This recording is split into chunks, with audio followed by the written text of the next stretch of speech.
It's a full moon week. The full moon is taking place in the sign of Virgo, and it's all happening near the planet Saturn. So it's very much a time to work on manifesting, because Saturn is the real planet that makes things concrete, but it's also a time to process any grief which might otherwise stop you from being a powerful manifester.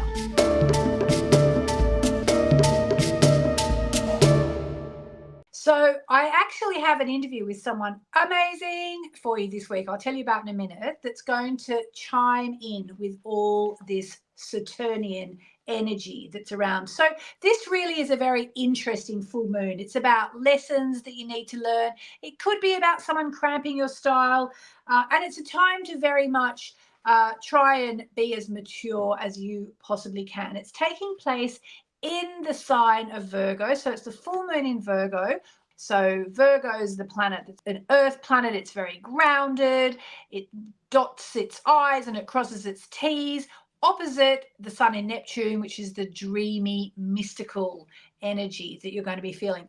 But because it's taking place near Saturn, it's very important to work with this full moon in such a way as to be really honest about anything you're sad about, anything you're grieving, anything you feel you've lost. Once we start to release dramas, release emotions, once we work through our feelings, and at the full moon, remember, all our feelings come up. Once we do that, we actually clear them out. And once we clear them out, we become far more powerful manifestors. So that's the message I really wanted to give you for this full moon, along with this interview that I did with the amazing Kris Carr, who is a fellow Hay House author. I actually had never met Kris. She's a very glamorous member of the, Hay House alumni, and we happened to end up sitting at the same table at breakfast at the Hay House Mastermind. I probably mentioned this in the interview, and I kind of got all my courage up and I said, Kris, can I interview on my podcast? And she's talking about a subject which happens to work really well with this week's full moon in the sign of Virgo, just near Saturn, which is about processing grief.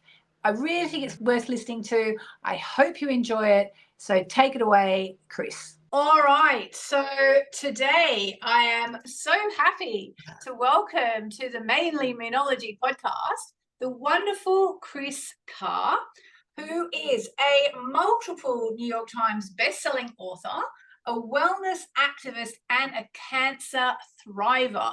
You don't hear that a lot. She's been called a force of nature by O magazine, in other words, in Oprah's magazine, and named a new role model by the New York Times. Kris is also a member of Oprah's Super Soul 100, recognizing the most influential thought leaders today, and as well as appearing now on the Mainly Moonology podcast. Yes. Kris has also appeared in Glamour, Prevention, Scientific America, Good Morning America, Today Show, CBS Evening News, The Wall Street Journal, Forbes, Success, Super Soul Sunday, OWN, and the Oprah Winfrey Show. So there you go. So welcome to the show, Kris. Thank you for being here.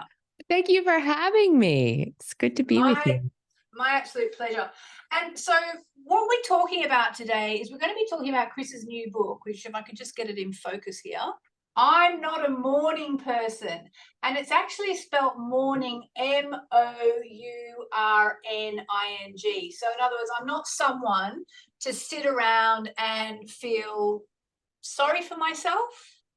Although I think in the course of the book, you're going to be saying things like, but it's okay to sit around and feel sorry for yourself normally. Is that kind of the gist of it, that, it's okay to mourn? Oh, yeah, 100%. We have to mourn. The title comes from the fact that I didn't think of myself as a mourning person because it was the one emotion I ran from consistently throughout the course of my life. I didn't want to be in touch with my grief because it was too painful. And it felt like, there's a lot of metaphors that are used in the grief world around waves and water. And it felt like the waves of grief would literally take me down and drown me if I allowed myself to feel them. But throughout the course of the book, one of the things that I talk about is the way out is through. There isn't a moving on, there's a moving forward. and it's part of our healing cycle.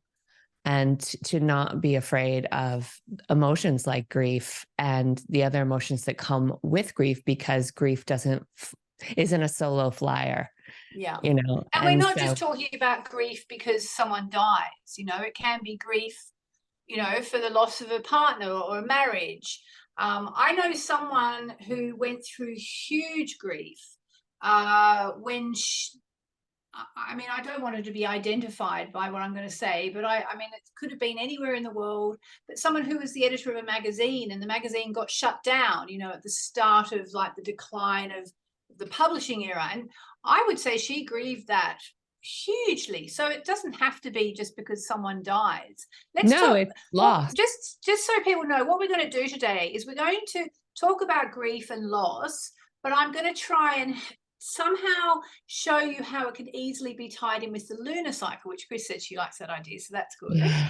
But let's talk about first the premise. So grief is when life goes to SHIT. And I think you say that you were sitting in the car park and your dad was really sick, and you've been living with cancer for goodness knows how many years, and there was one other factor going on, and it just all became too much. And just to go with the water analogy, there was just a flood of emotions, and a tidal wave of sadness took you over, and you produced lots of tears, and then you started to realize that was actually healing. Is that a fair sort of assessment? Yes, that's one of the scenes in the book. We're all going to go through what I call life ruptures. And it's the moment when the rug gets pulled out from under us. And you're absolutely right. It could be the loss of a job, the loss of a loved one, a pet. It could be a changing identity. A lot of women who are going through menopause are experiencing levels of grief. And so, but we live in a grief-phobic, messy, emotions-averse society. None of us, or few of us, have the tools that we need to survive storms of this magnitude. And so the book is really going through that journey. And each chapter is broken into a different theme with different stories of experiences or emotions and feelings that you may have that kind of catch you off guard. Because again, if we live in a society that shuns these emotions, then what do? First and foremost, we don't know how to face them. And secondly, what we will often do is run from them. We will try to control our lives more. We'll hustle harder. We'll work harder. We'll drink more. We'll do anything we need to do to stop the fear of the pain. Yeah. Okay, so let's take the example of someone who has loved and lost, because I know that's something that so many people go through multiple times in their life. So there's a few questions I want to ask you before we get on to the lunar cycle. And we are going to bring the law of attraction into this as well. But, if hope springs eternal, is there a point where people have to just say, you know what, forget it? Where do you stand on that? Or is false hope worse than no hope? Forget what? The idea of hoping that things are going to work out fine rather than starting the grieving process, I suppose. Well, I think things ultimately do work out fine when we care for our emotions, right? We're not going to have everything we want in this lifetime. It's not possible. And I think that it's not healthy for us to expect the rainbows and none of the rain. And so I think as we learn to understand our emotions more and the fact that they're information and they're here to teach us, then we can get curious about them and learn how to take care of them. And I think through that caring process, that heart tending process, is how we heal. Yeah. Okay. So I'm just going to read from page 101 of I'm Not a Mourning Person. Embedded in our collective pursuit of happiness is the notion that we can have whatever we want, whenever we want, which is what you just said. In today's world, that often translates to something like, if only I put the right thoughts, effort, and energy out there, I can attract whatever I desire and sidestep any of the bad stuff. Hey, universe, I'll take the rainbow, but not the rain, but hold the rain. Unfortunately, these magical thinking fantasies sometimes do more hard than good. So let's talk about that. Magical thinking. Now, I happen to know that you and Gabby Bernstein are quite good friends, aren't you? Yeah. And of course, she's written a book called Super Attractor, which is basically, you know, feel good to feel good. I think people get confused between thinking if I put in the right thoughts, efforts, and energy out there, I can track whatever I want, as opposed to doing your best to feel good in order to attract whatever you want. Does that come into this whole thing of when you're mourning? It's not about trying to pretend you're not sad. It's not about trying to pretend it's all going to be okay before you know it's going to be okay. It's about trying to find ways to feel good. I think it's about trying to find ways to tend to our hearts. We might not always feel good. And I think that the law of attraction is very powerful, and it is also very misunderstood and misused. And it can be very difficult for people, especially people like, for example, patients. I remember one time when I was working with a makeup artist, and she was teaching the law of attraction, and she was talking about how a cancer patient she knew didn't heal because she wasn't thinking the right thoughts, and she ended up dying, and it was her fault. So I would say that we have to be very thoughtful about how we use the law of attraction as teachers, because I think we can do more harm than good. Now, that doesn't mean that we shouldn't be putting out the best energy and doing our best to elevate our energy and to take care of ourselves. And of course, the more we are focusing on feeling good, the better life is, right? And so, but I think it's a fine line, because when we focus on feeling good and we are afraid to feel our negative feelings, or we're afraid to feel grief, we're ultimately going to do ourselves more harm than good. Which is exactly where I wanted this conversation to go. Exactly. That's where I was hoping it would go anyway. So yeah, so like for my part, and the way I do moonology is that if we don't release our SHIT, then we'll just manifest more SHIT, because you can't just stuff it down. So you may not know, but in moonology, what we do is at new moon, we set our intentions, we make wishes, we make commitments to ourselves. And then at the full moon, 2 weeks later, we release it all to the divine. We surrender and we forgive. And then actually just before the new moon, at the dark moon, we do kind of as well a purge. And in doing all of that work, you have to think about how you're feeling. So for me, you know, if people want to sort of try and learn to deal with their grief with the moon as their guide, they can do it, because there's the full moon to release the grief. But before you can release it, you kind of have to acknowledge it. Beautiful. And process it. So I wanted to ask you a couple of things as well about acceptance of where you are versus giving up. You know, you say in the book there's a difference between acceptance and giving up. So just say, for example, let's talk about someone who's lost their job. Okay, there's acceptance and there's giving up. We have to be very careful again, because I think many of us equate acceptance with giving up, with lowering our standards, with putting our dreams out to pasture, with settling. And from my perspective, acceptance is actually more so like owning where you are, owning how you feel, and owning your self-worth.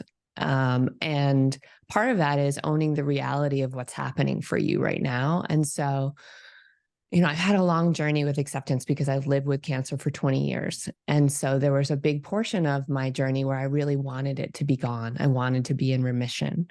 And that wasn't possible for me. Right. So does that mean I was failing? No, absolutely not. It did not mean I was failing, but I was equating living with cancer with failing, because I worked so hard to try to cure myself naturally. Right. And so I realized that there's a big difference between healing and curing. And curing may or may not happen. It's possible, but it's not something that we can completely predict. Whereas healing is possible for us always, in any stage of life, even at the moment of our death. And so I think that comes back to this idea that acceptance is it's not black or white.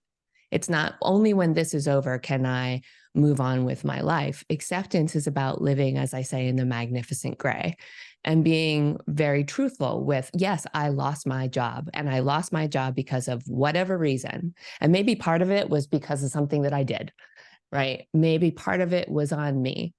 And I'm going to accept that, but I'm also going to understand that could be a springboard for me. This could be a new chapter that's opening for me. And only I can walk through that, you know? So I think in a lot of ways, acceptance is the first step towards the life that you want to live, accepting where you are. Yeah, I mean, if I can say, I feel like in the broader picture of what we've all learned about manifesting and the law of attraction in the last 10 or 20 years, this is kind of like the last stone that's been left unturned. And we are a lot about manifesting in my community. And I think it's so important for people to understand that they have to do this work in order to release the stuff that's keeping them stuck, you know. And that just might be about, you know, could be about going off and traveling or getting a dream job or finding a right person or whatever. And for me, this is almost like shadow work that has to be done in order to get through to that light that we're all after. So, and I do think there has been this cult of, you know, everything's okay, good vibes only, I'm fine, I'm fine, I'm fine. And you have to do all this hard work. And that's what we do in my community at Full Moon and Dark Moon in particular, so that we do it. Like, even if you only do it twice a month, you sit down and you consciously try to work through everything.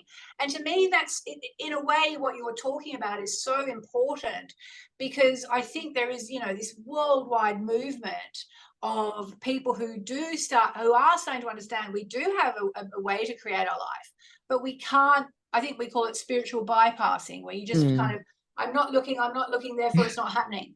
Whereas what you're saying is, no, jump in and deal with it. And that's going to be much, much healthier. You know, even if you cry yourself a few new wrinkles, as I like to say. So, Kris, I mean, you've thought about it for a long time. So do you have an answer to the question of why we suppress our emotions? Do you think it's social conditioning, being told to be strong, fear of the deluge, you know, fear of the fear, as the pain, as you said? I mean, I know many people are raised, you know, to be strong and not, you know, especially boys. Do you think it's all social conditioning, or is it fear of the pain, or what do you reckon? Why do we suppress our emotions? I think it's all of those things. There isn't one thing, but I also think we can go all the way back to the beginning of time, right? And our evolution. And we will do anything in our power to keep ourselves safe. We're wired to keep ourselves safe because safety equals survival. And some of these emotions can actually feel so frightening that they threaten our very survival. Yeah. And so yeah, well, they do, because people become suicidal. Yeah, that's absolutely true at the For one extreme. thing. But I would say that we also can even equate our deepest, darkest fears with those feelings, right? And so you don't even have to take it to that extreme to have a deluge of cortisol released in your body and stress hormones that are basically, this is what fight and flight actually looks like, right? So when you're meeting these emotions with a fight or flight response that you can't even control, of course it's going to feel like, yeah, these are things I want to suppress. Yeah, exactly. So did you know that the composition of happy tears and sad tears is different?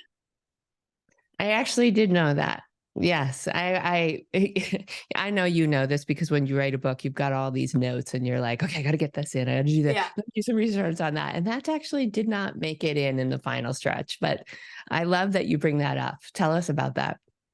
Well, it's something I read not that long ago, and it was actually under the title of The Healing Waters, talking about emotions and water. And it was that, yeah, basically, if you analyze the composition of someone's tears when they cry tears of joy, the chemical makeup is actually different every time to when they cry tears of sadness. So the sort of the idea that was kind of extrapolated from this, you know, this investigation that they did into it, was that in fact when we cry, we are releasing some of the hormones or chemicals in our bodies that are responsible for our sadness, which is why we feel better after we cry, because we've released some toxins, say, let's call them. And I know that that was part of your sort of epiphany, wasn't it, that we feel better after we've had a good old cry? Yeah, I think absolutely. I think we feel better when we allow ourselves to feel. So I talk about we can't amputate any of our emotions and expect to be whole. Yeah. And I think that's probably the biggest lesson in the book. And it's that permission to say, all of my emotions serve a purpose. They're information. They're here to teach me and guide me. There aren't certain emotions that are good and certain emotions that are bad. And part of that wholeness is welcoming all the parts of myself home and saying, you are welcome at my table. If you had to give us your favorite practice from the book, the practice you think that's really accessible, whether it's for people to accept or to release grief or to process. This idea that we want to sharpen our awareness, we want to tune our awareness in more. And first and foremost, a lot of us have no idea what we're feeling. Right. And so, how can we tend to these things if we can't even identify them? So, I like to talk about starting with the very, very basics, which is basically naming it, naming what you're feeling. And I remember an old acting teacher of mine had an exercise that we would do she called calling conditions. And we would get up. This was before we did scene work or any, kind of work that we were working on an audition, let's say.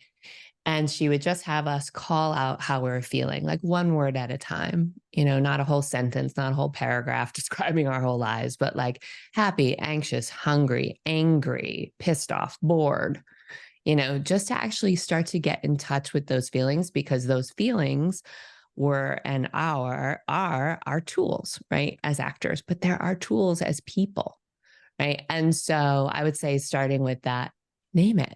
Even you can even try that calling conditions exercise, because when you start to get it connected to more to how you're feeling, not only does that help you process what you need to process, learn more about yourself, get to know yourself more, but I think you start to become more connected to other people as well. Right. So maybe every morning, just when you're doing your journaling, call your condition and write it down. Write it down. That's a beautiful idea, actually. Even like taking the sentence prompt of like, how am I feeling? Yeah. Ask yourself that. How am I feeling? Or how are you feeling? Ask yourself that question. Write it down in your journal and then let it out. Just starting there. It makes a big difference. And another question, which I just sort of right now on the spot, but I wonder, as parents, what parents can do for their kids, because obviously parents raise their children, don't shout, don't scream, don't cry, blah, blah, blah, blah, blah. I know that with my son, I was always very proud. I am very proud of him. And, it was always when he was little, he wouldn't cry when he fell over. And I'm not blaming my mother, but she used to always be going, "Oh, don't worry, darling, you're fine, you're fine." So I started to do that as well. And I sort of think I wasn't holding space for him to be upset. So now I'm very much like, it's okay if you feel upset. I feel bad that I said that, Mum. If you hear this, I'm sorry. You're lovely. You're great and you're amazing. But I feel like maybe before we didn't hold space for kids to feel their emotions. Do you have any thoughts about that? I think that's absolutely true. I'm not a parent, so I'm definitely not a parenting expert, but I am always so wildly impressed, and I like to be an observer of life. And when I see kids, the other day we were in London actually, and we were taking a beautiful walk in this park, and this little girl was just like so excited about the day and about the fall foliage and about the peacock she saw, and just pure exuberance. And she just let out this wild scream of delight, and I was so just in my own joy to be in the presence of that scream. And to some people, it might have sound like a total, screech, like, shh, don't do that in public. But as adults, if we can start to pay attention to more of our childlike impulses, no, not necessarily saying that we scream at the top of our lungs in a park, but think about how often we suppress those childlike impulses, including our childlike curiosity, right? Because I feel like curiosity is the heart of all healing. Without curiosity, we don't even find our path. So again, I'm not a parent, but I do remember being a child and being very afraid to feel certain emotions or to share them because I might be punished for them. And one of the key things for me in my childhood was not expressing anger, and it was also not expressing sadness. So don't cry. There's no reason to cry. Right. So when we absorb these messages, obviously they permeate into our adult lives. And what we don't feel one way will come out another way. It can come out in good ways. It can come out in negative ways. It can come out in disease. So that's why these things are so important. And every parent out there who is giving their child in your words, that space to hold that container for those emotions, that's incredible. Think about the people that they can become. Okay. And last question before we tell people where to find you. Where do we draw the line on grief? You know, is there a line like, I'm sorry, but your marriage broke up 3 years ago and you're still sad?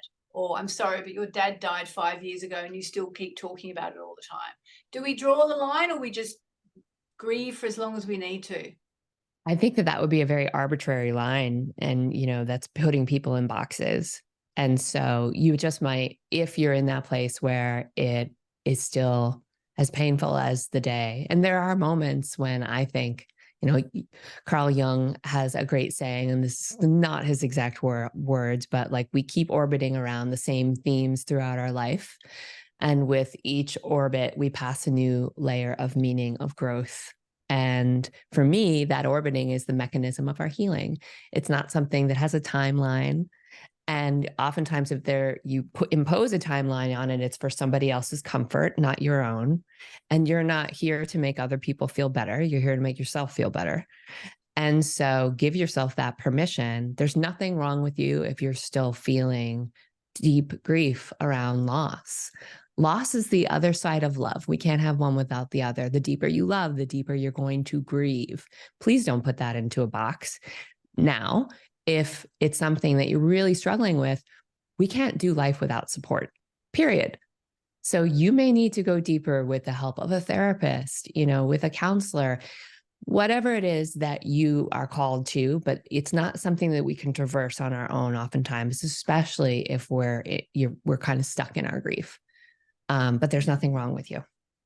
I mean, I'm not a psychologist or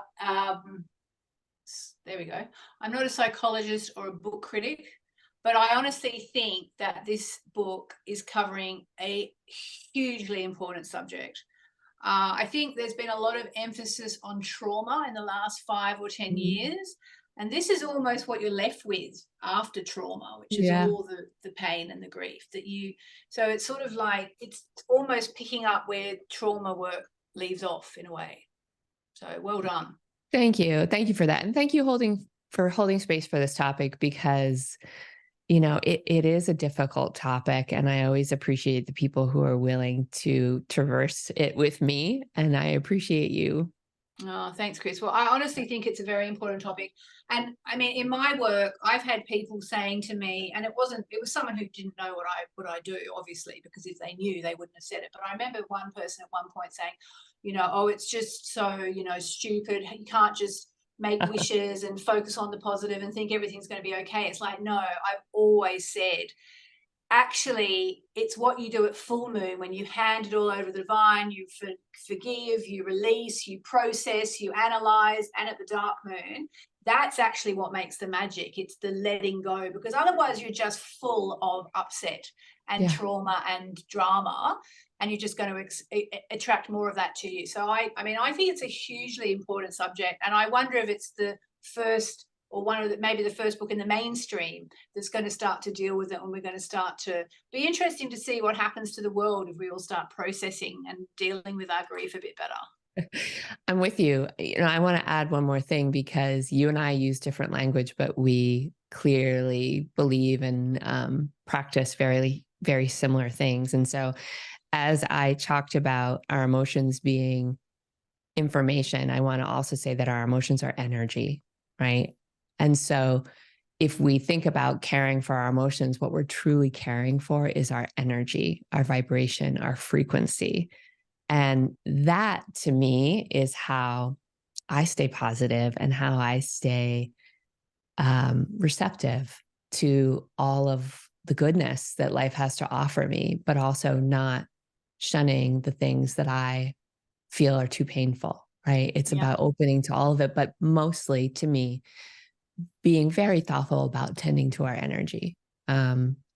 So my fellow energy lover, I just wanted to add that to the mix before we I wrap. love it. Thank you, Kris. Yeah. So, Kris, obviously, tell us where everyone can find you. There's kriscarr.com, Kris with a K and one S and Carr with a double R. I'll put it in the show notes, obviously. Where else can people find you? That's a good spot. On Instagram, I'm at Crazy Sexy Kris, and the book is available wherever books are sold. Yay. All right. Well, thank you very much. It's been brilliant talking to you. You too. And I'll see you again sometime.